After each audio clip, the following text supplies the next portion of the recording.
Bonjour à tous. Donc, je vais vous présenter le module d'export de PrestaShop pour nextag.fr. Donc, le but, c'est d'exporter un flux de vos produits pour l'envoyer vers la plateforme de Nextag. Ça vous permettra donc d'augmenter votre visibilité et d'être en concurrence directe avec d'autres marchands. L'idée principale, c'est que les clients viennent sur leur site, donc sur le site de Nextag, qu'ils trouvent un produit, qu'ils cliquent dessus et soient ensuite redirigés vers votre boutique pour qu'ils passent l'achat. Donc, comment ça fonctionne? Donc, première chose, c'est ici, c'est l'export pour Nextag, donc qui fait partie donc du module Sell Booster. Donc ici, c'est l'export séparé, mais vous pouvez prendre l'ensemble des exports dans le module Sell Booster complet.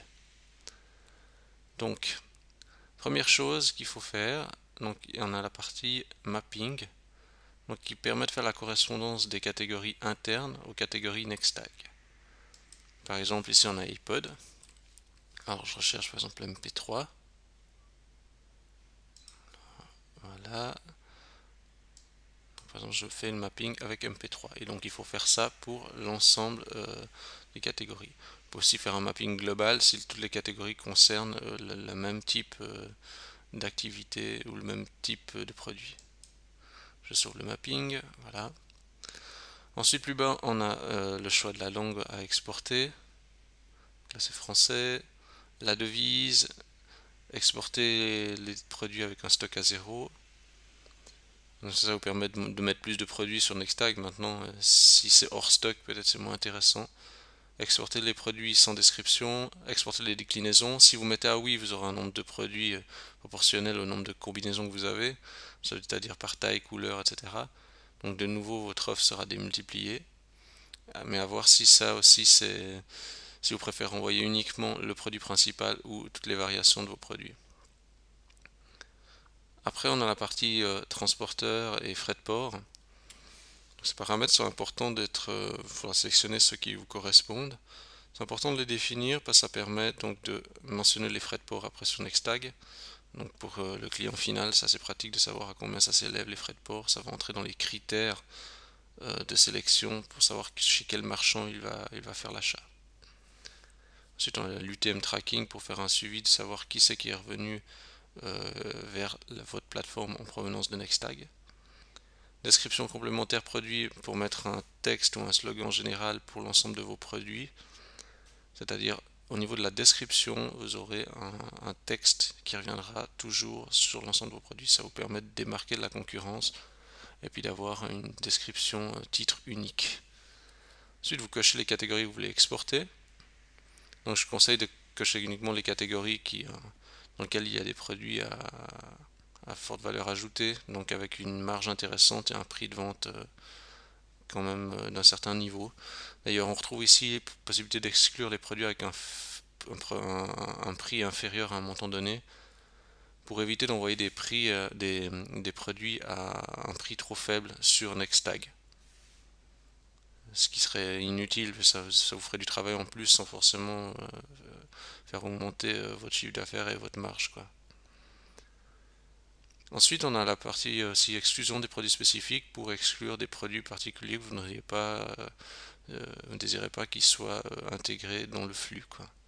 C'est-à-dire par exemple dans portable, vous avez un produit que vous ne voulez pas qui soit inclus, ben, vous mettez ici l'exclusion. Une fois que vous avez fait ça, donc vous pouvez décider d'exporter le fichier de flux. Voilà. Donc si je clique maintenant sur ce lien, ça me renvoie vers le flux. Donc ça c'est le flux complet. Donc ce que je conseille, c'est de donner directement l'URL direct au comparateur pour que lui récupère le flux. Et en plus de ça, donc il faut mettre en place une tâche cron. Donc je conseille vivement. Donc ici on a le lien. Donc je clique dessus. Voilà, l'export a été effectué correctement pour le comparateur Nextag. Donc ça veut dire que quand on appelle cette URL là, le fichier ici s'actualise. Ici on ne voit pas de différence parce que le fichier est toujours similaire, il n'y a pas eu de changement dans les données, mais ça réactualise le fichier. Donc je conseille de mettre une tâche cron qui s'exécute chaque jour en appelant cette URL là. Vous pouvez aussi bien sûr télécharger le fichier et le transmettre manuellement.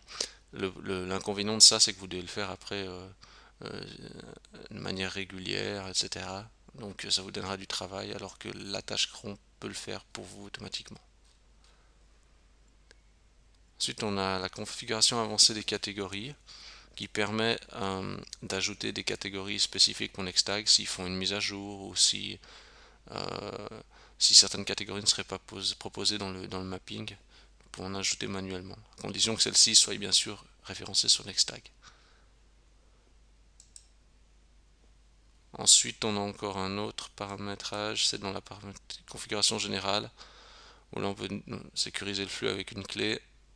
Configuration au niveau du serveur, hein, temps d'exécution, mémoire maximum. Si votre serveur le permet et que votre flux n'arrive pas à se générer, vous pouvez faire forcer ces valeurs en les montant. Après, il y a encore la partie encodage qui permet de décoder certaines informations, de remplacer des caractères spéciaux si le flux est potentiellement déformé lors de l'export.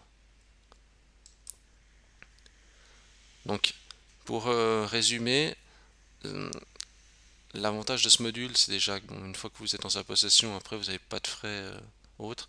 Vous n'êtes pas dépendant d'un service tiers mensuel qui fait le lien vers de l'export, qui fait le lien de l'export vers le comparateur de prix.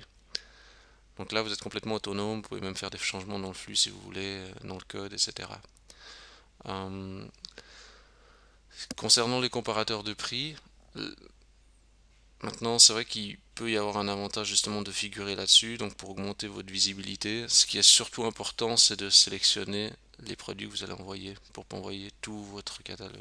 Vraiment prendre les best-sellers avec ceux que vous avez le plus de marge en fait. C'est ça qu'il faut envoyer vers le comparateur.